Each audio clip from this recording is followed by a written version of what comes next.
আসসালামু আলাইকুম।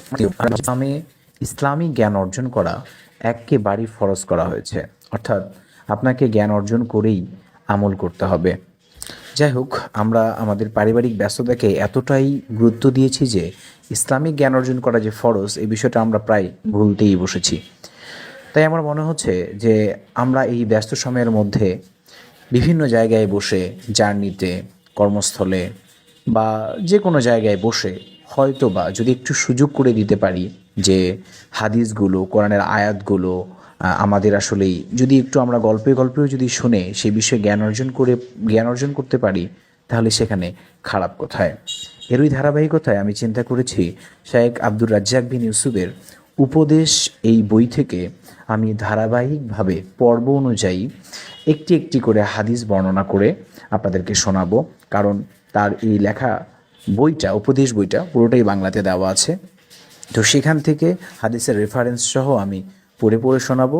যদি আমরা এতটুকু একটু সময় বের করি যে প্রতিদিন একটা করে হাদিস শুনবো, আমার মনে হয় মুখস্থ করার দরকার নেই, বাস একটু শুনলেই, গল্প আকারে শুনলে আমাদের অনেক কিছুই মনে পড়বে। আজকে যেহেতু আমি প্রথম শুরু করছি, এই জন্য একটু সময়টা বেশিই নিচ্ছি।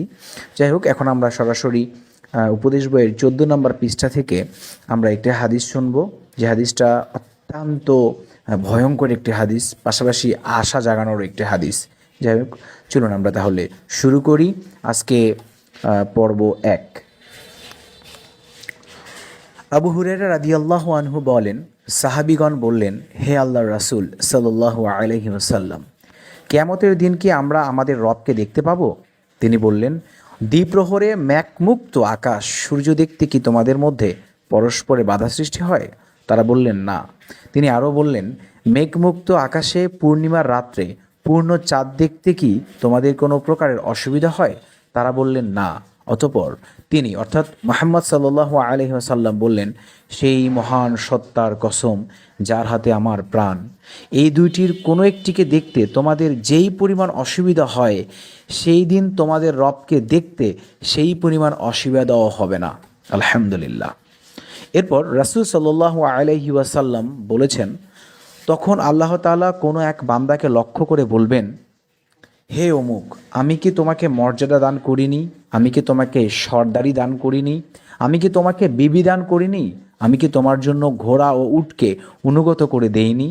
আমি কি তোমাকে এই সুযোগ দেইনি যে তুমি নিজ সম্প্রদায়ের নেতৃত্ব দেবে এবং তাদের নিকট হতে 1/4 মাল ভোগ করবে?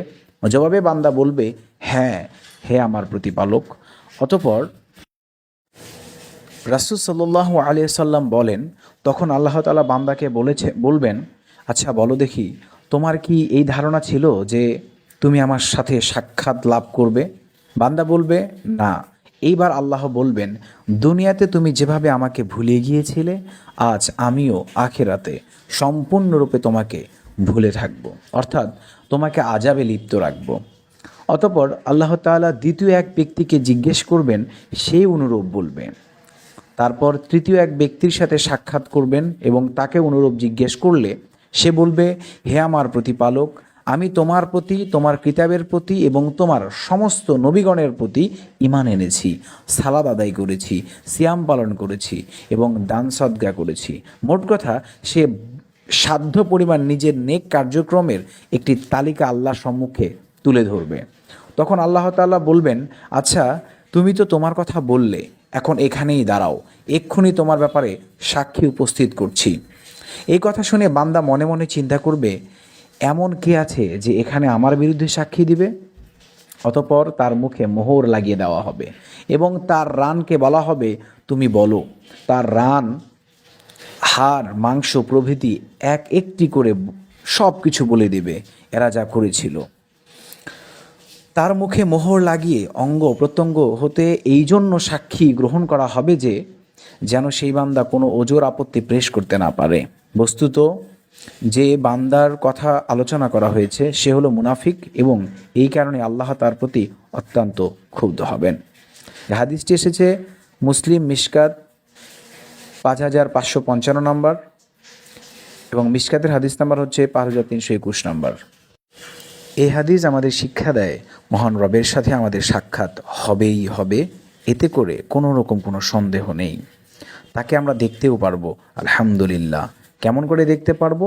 মেঘমুক্ত আকাশে যেভাবে সূর্য দেখা যায়, আবার মেঘমুক্ত আকাশে পূর্ণিমার রাত্রে যে চাঁদ আমরা স্পষ্টভাবে দেখি, সেই মহান সত্তাকে আমরা ঠিক সেভাবে দেখতে পারবো। পাশাপাশি আমাদের কৃতকর্মের জন্য যে সাক্ষীকে উপস্থাপন করা হবে, সেই সাক্ষী কোনো মানুষ নয়, বরং আমাদের অঙ্গ প্রত্যঙ্গই হচ্ছে আমাদের সাক্ষী। তাই মহান রব্বুল আলামিন আমাদের সকলকেই বুঝে শুনে পথ চলার তৌফিক দান করুক এবং ইসলাম ভিত্তিক জীবন পরিচালনা করার তৌফিক দান করুক। আসুন প্রিয় ভাইয়েরা, আমরা ইসলামিক জ্ঞান অর্জনে আগ্রহী হই এবং প্রতিনিয়ত কিছু না কিছু শেখার চেষ্টা করি। আসসালামু আলাইকুম ওয়া রাহমাতুল্লাহি ওয়া বারাকাতুহু।